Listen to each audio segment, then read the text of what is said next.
প্রিয় সাংবাদিকবৃন্দ, আসসালামু আলাইকুম।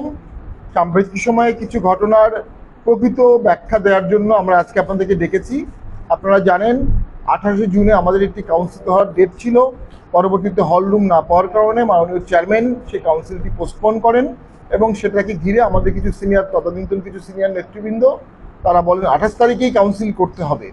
এবং এ বিষয়ে যখন রেষারেষির একটা পর্যায়ে আমরা 25শে জুনে আমাদের 78টি ইউনিয়নের নেতাকর্মীকে ডাকি এবং সকলে সর্বসম্মতি ক্রমে মাননীয় চেয়ারম্যানের প্রতি তাদের অকুণ্ঠ সমর্থন জানান এবং সকলেই শাস্তিমূলক ব্যবস্থার জন্য দাবি জানান এবং চেয়ারম্যানকে অনুরোধ করেন।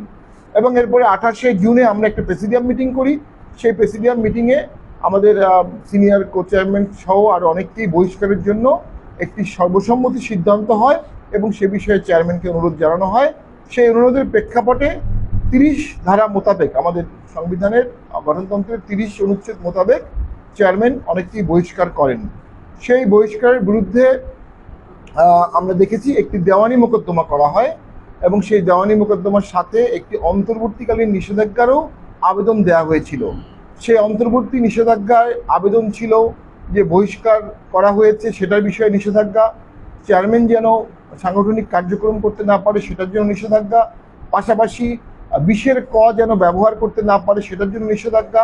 এ ধরনের প্রায় 6টি বা 7টি আবেদন ছিল। এরপরে দীর্ঘ শুনানির পরে মহামান্য বিজ্ঞ আদালত একটি ছোট অর্ডার দেন। তিনি তার ইনজাংশন আদেশে যেটি বলেন যে আবেদনটি পরিবর্তিত আকারে মঞ্জুর করা হলো এবং পরে উনি কি পরিবর্তন করলেন সেটি বললেন। পরিবর্তনটা হলো এই, শুধুমাত্র জাতীয় পার্টির চেয়ারম্যান এবং দপ্তর সম্পাদকের বিরুদ্ধে সাংগঠনিক কার্যক্রম নিষেধাজ্ঞা দেওয়া হয়েছে সাময়িক, অস্থায়ী, পরবর্তী তারিখ পর্যন্ত। ওখানে চেয়ারম্যান পদ বাতিল করা হয়নি, চেয়ারম্যান পদ অবৈধ ঘোষণা করা হয়নি, বর্তমান চেয়ারম্যানকে অযোগ্য ঘোষণা করা হয়নি এবং যারা বহিষ্কৃত ছিল কাউকে রিইনস্টেটের কোনো আদেশ দেয়া হয়নি। অর্থাৎ আইনের চোখে যারা বহিষ্কৃত হয়েছিল প্রাথমিক সদস্য পদ সহ অদ্যাবধি তারা এখনো বহিষ্কৃত আছেন। যদি বহিষ্কৃত হয়ে থাকেন এবং তাদের প্রাথমিক সদস্য পদ না থাকে তাহলে জাতীয় পার্টির কোনো মিটিংয়ে তারা অংশগ্রহণ করতে পারেন না, জাতীয় পার্টির কোনো মিটিং তারা ডাকতে পারেন না, তথাকথিত প্রেসিডিয়াম মিটিং হতে পারে না, তথাকথিত প্রেসিডিয়াম মিটিংয়ে তারা অংশগ্রহণ করতে পারে না, কাউন্সিল ডাকার কোনো এখতিয়ার কোনোভাবেই তাদের নাই। ঠিক এটি হচ্ছে লিগাল পজিশন।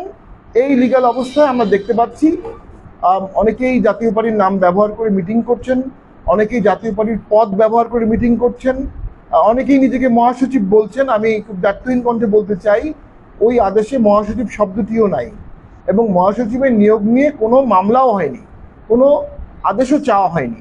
তাহলে সেখানে মহাসচিব আরেকজন হতে পারে কিভাবে? তো এই সমস্ত জিনিসটির মধ্যে একটি আমরা গভীর ষড়যন্ত্রের ছোঁয়া দেখতে পাচ্ছি এবং আমরা মনে করি আদালতের রায়ের অপব্যাখ্যা হচ্ছে, আদালতের রায়ের ভুল ব্যাখ্যা হচ্ছে। আমাদের সমস্ত নেতাকর্মীকে আমরা বিভ্রান্ত না হওয়ার জন্য আপনাদের মাধ্যমে অনুরোধ জানাবো, দেশবাসীকে অনুরোধ জানাবো যে আদালত যখন যে রায় দেবে সেটা আমরা মেনে নেব, কিন্তু আদালতের রায়ের অপব্যাখ্যা করে কোনো প্রকার অপপ্রয়াস করা হলে আমাদের নেতাকর্মীরা সেটা মেনে নেবে না এবং সেটিকে আমরা অবশ্যই সেটার জবাব দেব। একই সাথে আমরা দেখেছি বিভিন্ন মিটিংয়ে চেয়ারম্যান সম্পর্কে কুৎসা রটানো বলা হয়। উনি সমস্ত সিদ্ধান্ত আমাদের সকলের সাথে আলোচনা করেই নেন। ওনার স্ত্রী আমাদের অত্যন্ত শ্রদ্ধাভাজন, উনি আমাদের সাথেই রাজনীতি করেন, মিছিল করেন, মিটিং করেন, আমরা বক্তব্য দিতে বললে উনি বক্তব্য দেন। পার্টিতে কোনো অযাচিত হস্তক্ষেপ উনি করেন এমন অভিযোগটি সম্পূর্ণ ভিত্তিহীন। জাতীয় পার্টি গণতান্ত্রিকভাবে পরিচালিত হচ্ছে।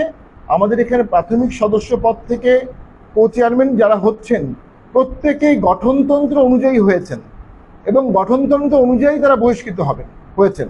গঠনতন্ত্রে যদি কোনো ব্যত্যয় হয়ে থাকে সেটি আদালত দেখবে।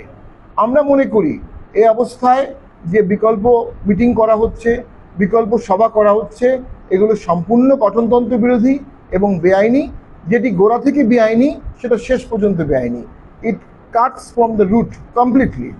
আর আমাদের আইনের ভাষায় বলা হয় যে যদি কোনো রায় বা কোনো আইনে স্পষ্ট কিছু বলা হয়ে থাকে তাহলে অস্পষ্ট কোনো ব্যাখ্যার সুযোগ নাই। যেহেতু রায়ে স্পষ্ট করে বলেছেন যে পরিবর্তিত আকারে 1 এবং 2 নাম বিবাদীকে সাময়িকভাবে পরবর্তী তারিখ পর্যন্ত নিষেধাজ্ঞা দিয়ে বাড়িতে করা হলো, এর বাইরে এখানে আর কোনো ব্যাখ্যা করার কোনো সুযোগ নাই। এই সুযোগটি যারা ব্যাখ্যা করছেন, অপব্যাখ্যা করছেন, ভুল ব্যাখ্যা করছেন এবং এটি আদালত অবমাননার শামিল। আমি আমাদের এই নেতৃবৃন্দকে বা আমরা তাদেরকে অনুরোধ করব যে কোনো অবস্থাতে আদালতের অপব্যাখ্যা না করে সঠিক আদালতের রায়টা আমরা সকলেই মেনে চলব। আমাদের এই আদেশের পর থেকে মাননীয় চেয়ারম্যানও আইনের প্রতি শ্রদ্ধা জানিয়ে তিনি কিন্তু দৃশ্যমান সাংগঠনিক কার্যক্রম আপাতত করছেন না। আর পাশাপাশি অবশ্যই রাজনৈতিক বিষয় আদালতে গেলে খুব সতর্কতার সাথে দেখা উচিত। আমাদের দেশে সুনামি হয়ে গেছে রাজনৈতিক বিষয়ে আদালত নাক গলানোর কারণে। বিচার বিভাগকে এটা মনে রাখতে হবে।